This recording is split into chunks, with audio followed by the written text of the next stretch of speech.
All the praises due to Almighty Allah, the merciful, the beneficent, the cherisher, the nourisher, the sustainer of these multi-dimensional universes. And He is the master of the day of judgment.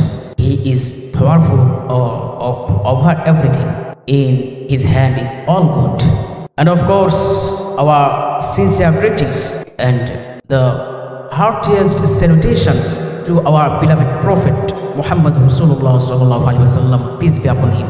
Dear listener, today I would like to describe about the dignity, about the personality of our last and final messenger, our beloved Prophet Muhammad Mustafa Ahmad Mujtaba sallallahu alaihi wasallam, alayhi afdal salati wa atammi taslim.